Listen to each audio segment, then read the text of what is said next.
반전의 역사라는 말씀의 제목으로 함께 말씀 나누겠습니다. 반전의 역사.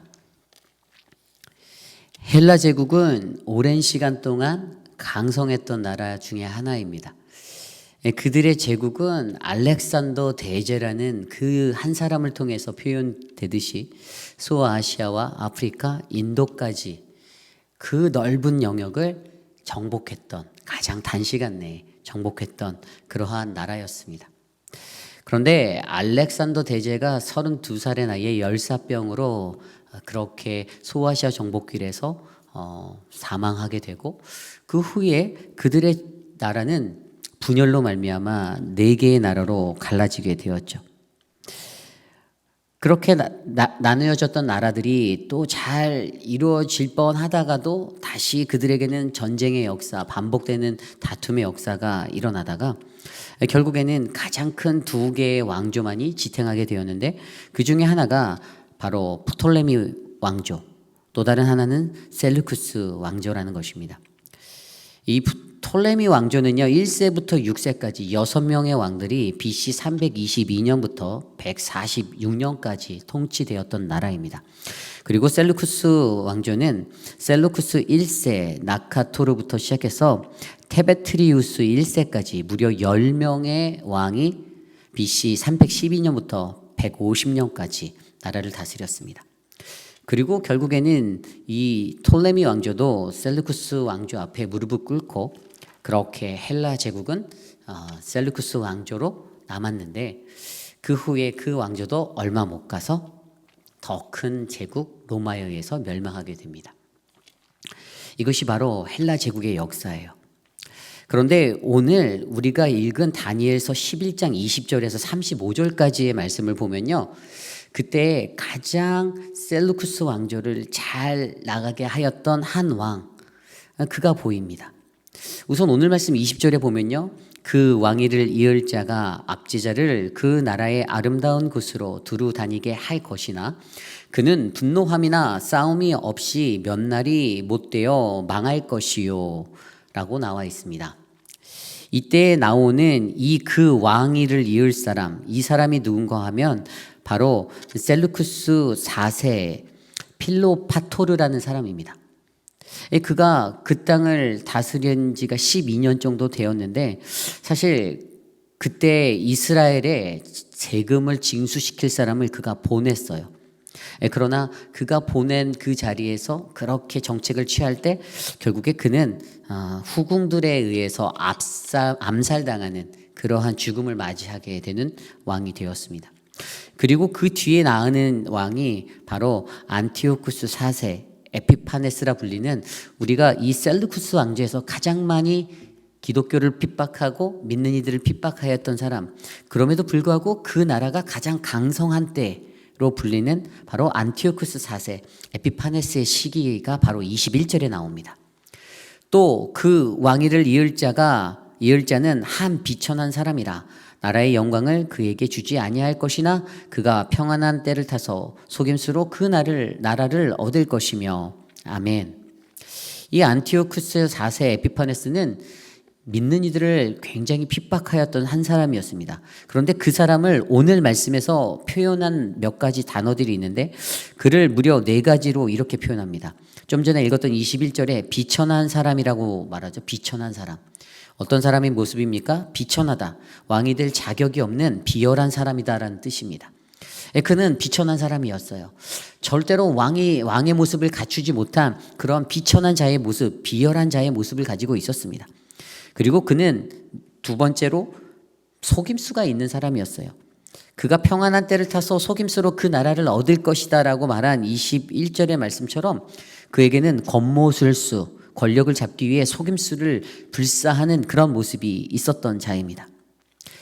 그런데 그가 얼마나 강한 힘을 가졌는지 그에게 대적하면 그들은 다 패망할 것이다라고 성경은 이야기하고 있어요.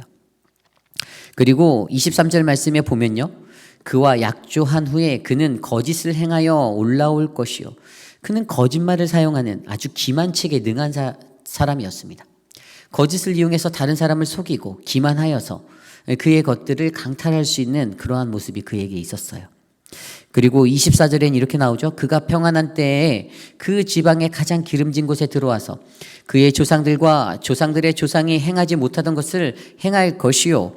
그는 노력하고 탈취한 재물을 무리에게 흩어주며 계략을 세워 얼마 동안 산 성들을 칠 것인데 때가 이르기까지 그리하리라. 아멘. 뭐라고요? 노력하고 탈취하는 모습, 그런 모습이 바로 그에게 있었던 사람입니다. 그리고 이것들을 다 하나로 묶어서 그 왕에 대해 표현한 말씀이 25절이에요. 그가 그의 힘을 떨치며 용기를 다하여 큰 군대를 거느리고 남방왕을 칠 것이요. 남방왕도 심히 크고 강한 군대를 거느리고 마다 싸울 것이나 능히 당하지 못하리니 이는 그들이 계략을 세워 그를 침이니라. 아멘. 이 북방왕, 이 셀루쿠스 왕조를 섬기고 있던 이 시리아의 왕, 바로 오늘 우리가 말씀에서 보고 있는 안티오쿠스 4세 에피파네스. 그런데 그가 가지고 있었던 모습은 힘을 떨치고 용기를 다하여 큰 군대를 거느리는 강력한 권세와 힘이 있었던 사람으로 오늘 말씀은 증거하고 있습니다. 비천하였던 자, 비열한 자, 속임수가 넘치고 거짓을 행하고 노력하고 탈취한 모습의 사람. 그러나 그에게는 그 누구도 대항할 수 없는 강력한 힘이 있었던 사람입니다. 그런데 그가 남방왕을 칠 것이다라고 말하였잖아요. 이때 남방 애굽에 있었던 이 톨레미 왕조의 왕은 바로 톨레미의 마지막 왕, 톨레미 6세, 바로 필로메토르였습니다. 그런데 그도 맞서 싸우지만 그렇게 능히 당할 수 있는 그런 능력이 없었어요. 오히려 이 안티오쿠스의 힘이 더욱더 강력했던 것이죠. 그런데 그렇게 강하던 그 역사, 무너지지 않을 것 같던 역사에 반전이 일어나기 시작합니다. 반전이 일어나요. 그래서 오늘은 우리는 이 말씀 안에서 하나님이 우리와 함께 하실 때 하나님을 믿는 우리들에게는 어떠한 반전의 역사가 있는지, 그 반전의 역사가 일어나는 그 자리에 무엇이 담겨져 있는지를 말씀으로 한 3가지 정도 함께 살펴보기를 원합니다. 오늘 첫 번째로 반전의 역사에는요, 아직 이르지 않은 하나님의 때가 있습니다. 아직 이르지 않은 하나님의 때가 있습니다. 앞서 좀 전에 살펴본 대로 그렇게 북방왕으로 강력한 안티오쿠스 4세가 드디어 남방왕을 쳐서 톨레미 6세, 그들과 대격돌을 벌이는 장면들이 보여집니다. 그런데 오늘 말씀 27절 말씀에 이렇게 기록되어져 있어요. 이 두 왕이 마음이 서로 해하고자 하여 한 밥상에 앉았을 때에 거짓 말을 할 것이라. 일이 형통하지 못하리니 이는 아직 때가 이르지 아니하였으므로 그 일이 이루어지지 아니할 것임이니라. 아멘. 이 에피파네스가 굉장히 큰 권력을 잡았었을 때 그가 톨레미 6세를 공격하였어요. 이 톨레미 6세는 우리가 잘 아는 클레오파트라의 아들이에요. 그래서 그를 공격해서 그 남방왕 톨레미 6세를 자신의 포로로 잡습니다. 그리고 이 남쪽의 이 왕국의 사람들이 톨레미 6세가 포로로 잡혀가자 톨레미 7세를 왕으로 세워요. 그런데 이때 이 에피파네스가 자신의 계략을 드러내는데요. 어떤 계략이냐면 분열을 일으키겠다는 계략을 일으켜요. 이 남방 왕국의 이 톨레미 왕조의 분열을 어떻게 일으키냐? 톨레미 6세와 7세 간에 그들에게 완벽한 분열의 각도로 나라를 만들려고 합니다. 그래서 톨레미 6세에게 자신과 마음을 합할 것들을 이야기하는 것이 바로 좀 전에 읽었던 27절의 이야기예요. 근데 이 톨레미 6세에게도요, 자신의 계략이 있었어요. 지금은 자기가 포로로 잡혀와 있는 상황이기 때문에 자신이 조금 더 힘을 가지고 힘을 비축하여 그가 이 에피파네스에게 대항할 수 있는 그때를, 기회를 기다려야겠다는 생각을 하고 있었어요. 어찌되었든 그렇게 하여서 그 헬라 제국의 톨레미 왕조에 있었던 알렉산드리아를 중심으로 톨레미 7세가 이제 나라를 이끌고, 그리고 멤피스라는 곳을 중심으로 톨레미 6세가 이끌어서 이 톨레미 왕조가 두 개로 분열되는 그러한 분열의 아픔을 마주하게 됩니다. 결국에 여기에서는요, 이 에피파네스가 가지고 있었던 야욕으로 말미암아 다시금 한 나라를 또 분열시켜버리는 그래서 이 분열한 것으로 톨레미 왕조 이 애굽 땅들을 자기의 손에 움켜잡으려는 그러한 계략이 담겨져 있었다는 거죠. 그러나 결국 그들이 했던 이 조약은 톨레미 6세와 7세가 나중에 다시 결합하게 되고 그 당시에 로마 군대가 그곳으로 다시 공격하는 그러한 간섭으로 말미암아 파기되고 맙니다.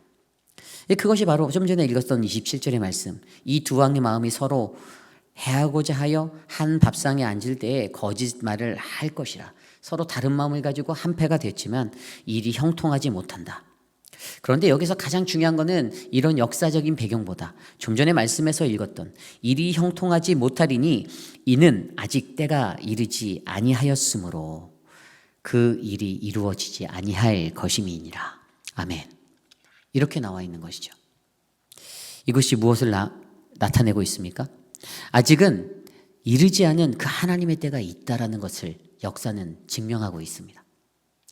하나님께서 정하신 때, 그 정하신 때가 있는데 그 때가 아직 되지 않은 거예요. 그러다 보니까 이 말씀이 후에 29절에도 어떻게 나옵니까?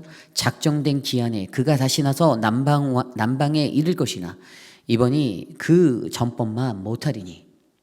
예전에 자신들이 훨씬 월등하게 앞섰던 북방왕 그 안티오쿠스 에피파네스, 그 사람의 힘과 권력이 다시 남방의 왕국과 대립하려는 그 다음 전쟁에서는 이전만큼 못하였다라고 그렇게 설명하고 있습니다. 왜죠? 하나님께는 하나님이 정하신 기간이 있어요. 우리 누군가에게, 우리 모두에게 하나님 주신 힘과 그 능력이 있는 자리에는요, 하나님이 주신 그 능력의 모든 것도 기한이 있다는 겁니다. 때가 있는 거예요. 여러분, 때가 무엇입니까? 이 사도행전 1장 7절 말씀에 보면 때와 시기는 아버지께서 자기 권한에 주셨으니 너희 알 바는 아니요 라고 말하고 있습니다. 아멘. 때와 시기는 아버지께서 자신의 권한에 두신 것이다. 여기서 말하는 때는 우리가 물리적으로 만나는 크로노스의 시간이에요. 그리고 여기에서 시기라는 단어는 바로 우리가 하나님의 모멘텀, 하나님의 모먼트, 하나님의 때, 하나님이 정하신 그 특별한 하나님의 시간, 카이로스의 시간을 이야기하고 있습니다. 우리가 물리적으로 살아가는 이 물리적인 시간을 인간의 세속화, 그냥 세속사라고 말하잖아요. 그런데 하나님이 주신 시간은 뭐라고 말합니까? 하나님의 구속사라고 말해요. 세상의 것들은 무언가를 점령하려고 하고 자기 것으로 취하려 하는 세속적인 삶을 살지만, 세상의 그런 삶들을 원하지만 하나님의 나라에 사는 사람들은요, 바로 하나님의 시간을 살아가는 하나님의 구속사의 시간을 살아가야 한다는 사실을 저와 여러분이 기억하시기를 간절히 소망합니다. 그런데 여기서 가장 중요한 것은 좀 전에 우리 말씀에서 사도행전 1장 7절 말씀에서 나온 대로 바로 그 시기는 아버지께 자기 권한에 두셨다. 하나님께 있다라고 우리가 이해해야 하는 거죠. 하나님이 정한 시간, 그 하나님의 때는 반드시 하나님이 정하신 시간인데, 세상에서 제국을 살아내던 이 안티오쿠스 4세 에피파네스의 삶에는 그 하나님이 계시지 아니하였다라는 말씀입니다. 그래서 어떻게 해요? 반전의 역사가 일어날 수 있었다라는 거예요. 반전의 역사. 자기가 늘 1등하고 자기가 제일 강력할 것 같았던 그 삶이 유지되지 못하였습니다. 다시 남방왕과 전쟁하려고 이르려고 할 때에 그들의 전력은 이전만 못하였다라고 분명히 성경에 그렇게 기록되어져 있잖아요. 그렇기 때문에 파죽지세로 살아가던 에피파네스가 그가 그의 삶에 아직 하나님의 정하신 그 이르지 않은 한 그 때를 알아채지 못하였을 때 그는 세속사의 멸망의 자리로 치달을 수밖에 없었다라는 사실을 저와 여러분들이 기억하셔야 합니다. 그들이 가졌던 그러한 모습들, 어찌 보면 이 세상에 살아가는 저와 여러분 우리들에게도 그러한 모습이 있을 수 있어요. 하나님이 말씀해 주신 하나님의 카이로스, 그때가 우리 눈앞에 보여지고 펼쳐져 있음에도 우리들은 세상의 것에 시간을 살아가느라 분주하여 그것을 알지 못한다라는 사실입니다. 그러므로 정말로 중요한 것은 어떠한 인생을 살든지 하나님이 우리에게 주신 그 카이로스의 시간을 이해하고 하나님의 시간을 살아가는 우리 모두가 되시기를 간절히 축원합니다. 이것이 반전의 역사 첫 번째, 하나님의 정한 시간, 아직 이르지 아니한 하나님의 때가 있다입니다. 오늘 두 번째로 반전의 역사. 두 번째 반전의 역사는 자기 하나님을 바로 아는 이가 있다입니다. 자기 하나님을 바로 아는 이가 있다. 오늘 말씀 32절 말씀에 이렇게 기록되어져 있습니다. 그가 또 언약을 배반하고 악행하는 자를 속임수로 타락시킬 것이나 오직 자기의 하나님을 아는 백성은 강하여 용맹을 떨치리라. 그가 약해진 자신의 군사력과 자신의 모습을 가지고 나아가려고 할 때 그에게 다가오는 사람들은 언약을 배반하고 악행하는 자들, 속임수로 타락시킬 그런 계략에 가득 찬 사람들, 자신의 모습과 똑같은 그런 사람들과 늘 동행하고 있었어요. 그런데 어떻게 해요? 오늘 말씀에서 보면요, 오직 자기의 하나님을 아는 백성은 강하여 용맹을 떨친다라고 설명하고 있습니다. 그들이 자랑하는 힘, 세상의 힘, 권력, 속임수, 거짓말, 노력하고 탈취하는 것, 비천한 사람으로서 보였던 그 모습이 그들에게 힘이 되었다라고 했던 그의 모습이었는데, 그런데 결국에는 가장 하나님을 잘 아는 자, 하나님을 가장 잘 아는 백성이 가장 강한 백성, 가장 용맹스러운 백성이다라고 그렇게 말한다라는 사실입니다. 이것이 중요합니다. 자기 하나님을 바로 아는 것이 가장 큰 힘임을 우리는 믿어야 합니다. 하나님 앞에 갖고 있는 하나님에 대한 지식이 너무 확고해서 우리를 대적하는 사단 권세, 마귀의 권세, 그 모든 것들과 대적하여 우리는 승리할 수 있습니다. 내가 아는 그 하나님, 나에게 지식이 되는 분, 내가 경외하는 그 하나님, 내 지식에 내 삶의 모든 것 대신 그 하나님을 내가 바로 알기에 우리는 그들의 계략 가운데서 벗어날 수가 있는 것입니다. 우리가 이 땅을 살아갈 때 그 강력함을 가지고 살아가지 못한다면 우리는 이것들을 고민해 보셔야 합니다. 호세아서 4장 6절 말씀에 이렇게 나와 있습니다. 내 백성이 지식이 없으므로 망하는도다. 내가 지식을 버렸으니 나도 너를 버려 제사장이 되지 못하게 할 것이요. 내가 내 하나님의 율법을 잊었으니 나도 내 자녀들을 잊어버리리라. 아멘. 여기서 강력하게 말하는 것이 무엇입니까? 하나님의 율법에 대한 지식, 주의 말씀을 깊이 있게 하는 것, 이것이 바로 하나님의 지식이다라고 말합니다. 그리고 이것이 없을 때 이 땅을 살아가는 저와 여러분 우리 모두는 망할 수밖에 없다라는 사실을 기억하시길 바랍니다. 여기에서 말하는 이 지식, 헬라어로 기노스코, 히브리어로 야다라고 말하는 이 지식은 그냥 단순히 문자적으로 지식적으로 아는 그 지식을 말하는 것이 아닙니다. 이 지식은 우리의 삶, 전인격적인 내 삶의 모든 것을 통하여 체험되어진 신앙으로 내가 알게 되는 것. 그래서 이것을 얻기 위해 무엇이 가장 필요합니까? 우리 안에는 하나님과의 그 깊이 있는 친밀함의 교제함이 가장 중요합니다.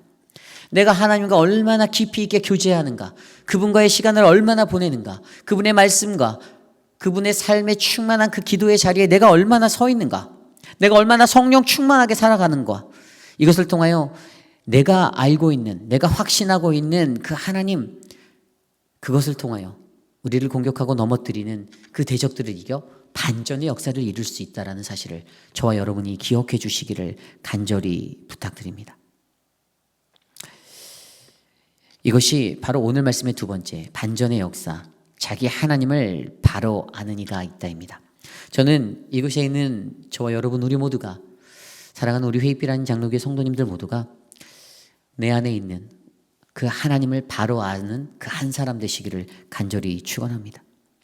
오늘 마지막으로 반전의 역사, 마지막 세 번째 그 삶의 모습은요, 바로 반전의 역사에는 지혜로운 자의 가르침이 있다라는 말씀입니다.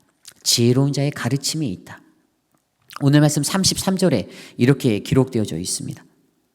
백성 중에 지혜로운 자들이 많은 사람을 가르칠 것이나 그들이 칼날과 불꽃과 사로잡힘과 약탈을 당하여 여러 날 동안 몰락하리라. 34절입니다. 그들이 몰락할 때에 도움을 조금 얻을 것이나 많은 사람들이 속임수로 그들과 결합할 것이며 또 그들 중에 지혜로운 자 몇 사람이 몰락하여 무리 중에 연단을 받아 정결하게 되며 희게 되어 마지막 때까지 이르게 하리니 이는 아직 정한 기한이 남았습니다. 아멘. 33절 말씀에 보니까 이 지혜로운 자는 불에 타거나 화형을 당하는 거죠. 칼날에 죽거나 감옥에 갇히거나 약탈을 당할 거다. 고난받고 그렇게 고통받을 거다라고 이야기하고 있습니다. 그런데도 지혜로운 자의 가르침, 그 가르침이 분명히 있었어요. 지혜로운 자들이 많은 사람을 가르친다라고 설명하고 있어요. 그렇게 그들이 몰락할 때에도 조금씩 다른 사람들에게 도움도 얻을 것이고, 그렇게 섞여서 버티고 생명을 유지하고 버티다가 어떻게 돼요? 몰락하는 게 아닌 반전이 일어나잖아요. 아까 읽었던 35절 말씀에 무리 중에 연단을 받아 정결하게 되고 희게 되어 마지막 때까지 이르게 한다라고 말씀하고 계시잖아요. 아멘. 이때 이 시기에 이 에피파네스의 이 공격 앞에, 자신들의 그 강한 힘으로 밀어붙이는 그들 앞에 지혜로운 가르침을 나누었던 그들의 삶이 어떻게 될까요? 결국에는 이 에피파네스는 요나단에 의해서 이 군대가 쫓겨나게 되고요. 힐카누스에 의해서 강한 독립정부, 유대인의 강한 독립정부 하스몬 왕조가 태동하기 시작합니다. 이 하스몬 왕조를 토대로 다시 이스라엘 백성들이 재건하고 재기할 수 있는 그 일어섬의 자리가 되는 것이에요. 꺼져버린 불꽃 같았지만 그들 안에는 지혜로운 자들이 여전히 많은 가르침을 나누고 있었습니다. 그 신앙의 전투를 하고 있었어요. 여기서 말하는 지혜로운 자들, 원어로 살펴봤을 때 이 단어는 에피파네스의 군대와의 전투에서 싸운 그들의 아주 강력한 신앙을 지키려고 했던 그런 역군들이었습니다. 믿음의 선배들이었어요. 믿음의 군사들이었어요. 그들이 믿음의 신앙을 가지고 하나님의 말씀대로 우리는 살아야 한다라고 가르쳤던 겁니다. 대적하는 대적자들 앞에서도 하나님의 말씀의 신실함과 그분의 말씀의 능력으로 가르쳐서 어떻게 해요? 힘을 모으고 꺼져버리지 않는 불꽃이 되어 버텨 있었던 것. 그랬더니 그들의 삶의 반전의 역사, 꺼져버렸던 이스라엘, 사라져버린 것 같던 사그라들었던 이스라엘의 역사가 다시금 시작되는 하스몬 왕조의 길을 열 수가 있었던 것입니다. 여러분, 예수님도요, 자신의 삶 속에서 공생의 사역 가운데 가장 중요하게 했던 것 중에 하나가 바로 가르침이에요. 예수님이 말씀을 전파하고 복음을 전하고 세례를 주고 수많은 사역 가운데 이 가르침의 사역은 절대로 뗄래야 뗄 수 없는 귀중한 사역이었습니다. 우리가 알고 있는 예수님의 공생의 사역 중에 누가복음 20장에 보면 이러한 이야기가 있죠. 누가복음 20장 21절에 선생이여 우리가 아노니 당신은 바로 말씀하시고 가르치시며 사람을 외모로 취하지 아니하시고 오직 진리로서 하나님의 도를 가르치시나이다. 아멘. 예수님을 바라보니까 당신은 주의 말씀을 바르게 가르치고 사람을 외모로 취하지 않고 오직 하나님의 진리를 그 말씀 위에서 하나님의 도 예수 그리스도 하나님의 말씀을 가르친다. 그러한 분이 당신이십니다. 하나님이 자신의 아들 독생자를 이 땅에 보내주셨을 때 그 예수 그리스도는 이 땅에 와서 하나님 나라의 복음, 하나님 나라를 선포하고 말씀으로 가르쳤습니다. 회개하라. 하나님 나라가 가까웠느니라. 그 말씀이 선포되어지는 곳곳의 자리마다 그 가르침의 역사가 물든 자리마다 회개의 불꽃이 타올랐습니다. 하나님의 말씀이 세워졌습니다. 하나님의 나라가 임하였습니다. 아직 완성되지 아니하는 그 하나님의 나라, 로마라는 제국 가운데 거니는 그 모든 여정 속에서도 그는 여전히 하나님 나라를 꿈꾸며 그의 말씀을 가르쳤습니다. 저는 오늘 이 시대를 살아가는 저와 여러분 우리 모두에게도 이 가르침의 역사로 어그러진 우리의 삶이 반전의 인생을 맞이하는 복되고 거룩한 그 은혜의 자리가 되기를 간절히 소망합니다. 사랑하는 성도 여러분, 오늘 우리는 땡스기빙, 감사절을 보내고 있습니다. 감사할 것이 너무나도 많습니다. 그런데 어떤 분들은 돌아보면 감사할 게 없다라고 슬퍼하고 외로워하는 분들도 계실 것 같아요. 그런데 잘 들여다보십시오. 감사할 수 없는 그 자리, 감사할 수 없는 그 자리에도 감사할 수 없는 그것까지도 감사할 수 있는 그 은혜가 바로 저와 여러분들에게 있어서 우리는 다시 일어나 반전의 역사를 꿈꿀 수 있는 아름다운 하나님의 백성, 거룩한 주의 일꾼 될 줄 저는 믿습니다. 오늘 우리의 삶 가운데 그런 은혜가 넘치기를 원합니다. 가족과 따뜻한 시간을 보내는 그 시간 속에서 어그러졌고 상처 입었던 마음들이 회복되어지고 다시금 하나님의 꿈을 꿀 수 있는 그 반전의 자리로